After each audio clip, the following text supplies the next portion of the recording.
Hey guys, it's another A Proverb a Day challenge with Neme. I want to start by apologizing that I've not been consistent with this challenge. Last week was a lot.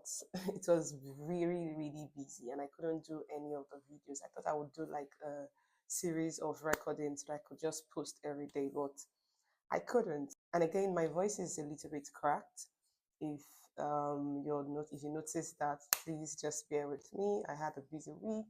I had the teens boot camp and it was really amazing.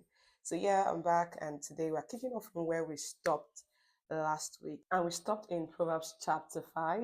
So we'll be kicking up with Proverbs chapter 6. I'm going to be dividing the chapter 6 into themes. So I would start with chapters 1 to 5 that warns against rash pledges. So let me read Proverbs chapter 6, verse 1 to 5.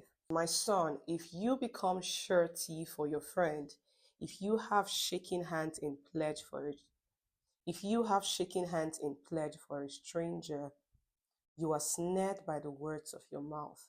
You are taken by the words of your mouth. So do this, my son, and deliver yourself, for you have come into the hand of your friend.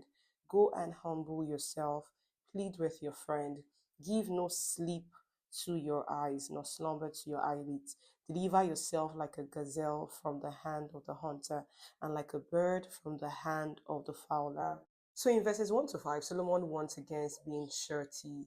That means a guarantor for another person's debt. And this is just basically being trapped by careless promises. So I kind of like this verse because it just means that Solomon actually handled every area of life. And a lot of times we we become guarantor for somebody else because we trust the person. And Solomon is saying, don't do that. You need to escape that. Don't be a guarantor for somebody else's debt. Don't give careless promises. When I was reading verses 2 to 3, as much as I know that he was warning against being trapped by careless promises, I kind of think that verses 2 and 3 also said that you are snared by the words of your mouth and you are taken by the words of your mouth.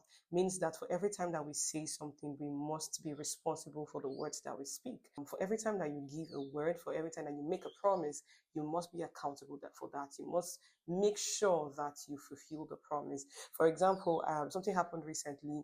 I made a promise to someone that I was going to call back, and I didn't do that. And it kept ringing in my head that I needed to fulfill that promise. And when I saw the person physically, I had to apologize and say, oh, I didn't keep to my word to call you back as I promised. And it just made me realize that for every time that we make a promise or for every time that we give someone our words, you must give account for every word that you make. So verses 1 to 5 teaches about responsibility and the importance of making wise financial decisions. You cannot just wake up and just make a decision financially, because the decision you will make, you will either profit from it or lose from it. So this will lead me to the next thing, which is the lesson from the ant, verses 6 to 11. So verses 6 to 11 says, go to the ant, you sluggard, consider her ways and be wise, which having no captain over sea or ruler, provides her supplies in the summer and gathers her food in the harvest. How long will you slumber, O sluggard? When will you rise from your sleep? A little sleep, a little slumber, a little folding of the hands to sleep. So shall your poverty come on you like a prowler, and your need like an armed man. Verses 6 to 11, Solomon addresses laziness. If you have read the character of Solomon, you will know that that man was not a lazy man. A lazy man will not be the wealthiest man. He can't be the wealthiest man if he was lazy. So he understood that if you want to succeed in this life, you cannot be lazy. And he was basically saying that we must learn diligence from the ants without supervision, and they always prepare for the future. If you're making wrong financial choices, like we talked about earlier on, you're not preparing for the future. And I also like how Solomon emphasized in verses 10, a little sleep, a little slumber, a little folding of the hands to sleep, so shall your poverty come. I want to believe that Solomon wasn't only talking about the literal meaning of sleep. Sleep could be you just procrastinating. Sleep could be you just being lazy about what you are supposed to do. Sleep would be you just being lackadaisical or being slow to grow, slow to the work, to your work, slow to what God has called you to be. And he says, Once you continue like this, once you're lackadaisical about things that you're supposed to do, that is how poverty comes. You will just realize that you are poor. You just wake up one day and you don't have anything, literally. In verses 12 to 19, Solomon gives us the character of the worthless person. I like to read this to us. I mean, it's very interesting how we can find the character of people from God's word. A wicked man walks with a perverse mouth. He winks with his eyes. He shuffles his feet. He points with his fingers. Perversity is in his heart. He devises evil continually. He sows discord. Therefore, his calamity shall come suddenly. Suddenly, he shall be broken without remedy. These six things the Lord hates. Yes, seven are an abomination to him. The Lord hates a proud look, a lying tongue, hands that shed innocent blood, a heart that devises wicked plans, feet that swift in running to evil, a false witness who speaks lies, and one who sows discord among brethren. So basically, in verses 12 to 19, Solomon is describing the character of worthless people. He said, you see, these are things that God actually hates. These are characters that God hates. He says that therefore his calamity shall come suddenly. Before we even begin to have conversations with people, one of the things that we need to do is to check our heart. We need to ask ourselves, do I walk with a perverse mouth? Am I a wicked person? Do I wink my eyes? Do I shuffle my feet? Is perversity in my heart? Do I go around sowing discord? I think it's pretty important that we ask ourselves these questions. When I have conversations with people, when I'm talking about someone, am I going around sowing discord? Do I go about making talking ill about people to just sow discord or to cause friction between them? So the Bible goes on to say, these six things the Lord hates. Yes, seven are abomination to him. It talks about a proud look.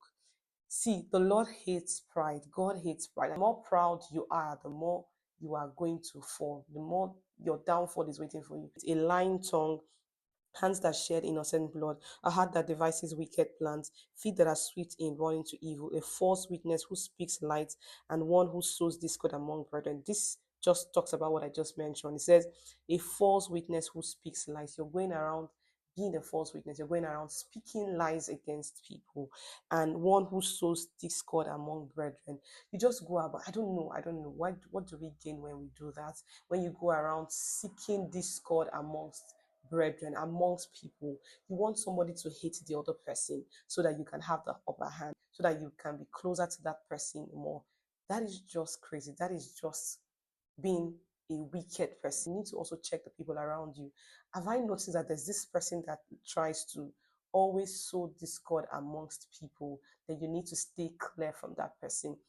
You need to stay clear from people that are proud, because one way or the other that will rub up on you and you'll become a proud person too. We need to also check the people that are around us. Are they sowing discord? Do they go around talking ill about people to just separate them or to just cause friction? We need to look on that. And finally, the last theme that we're talking about is warning against adultery, verses 20 to 35. It's just surprising that someone is actually warning us against adultery. And this is a man that had 700 wives and 300 concubines. So what must have happened?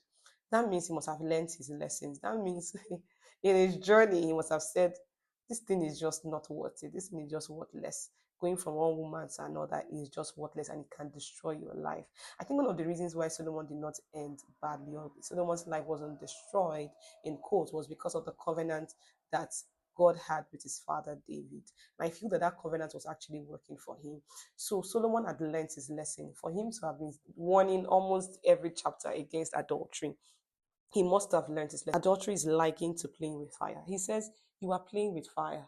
Like Solomon literally says, if you continue in adultery, if you continue sexual immorality, you are playing with fire, and it's always burns. Like it comes back to taunt you, it comes back to warn you. It says, unlike theft that can be replayed, adultery brings lasting shame and jealous revenge. You I think he was just the best person to talk about adultery. And I'm going to end this video with this. Solomon stresses the high value of sexual purity and faithfulness. And he says you need to be faithful. If you have one partner, like I talked about in the previous verse, you need to be committed. You need to stay committed to that one partner. If you cannot be committed to one partner, how can God commit other things into your hands? How can God trust you with even material things? How can God trust you with his purpose?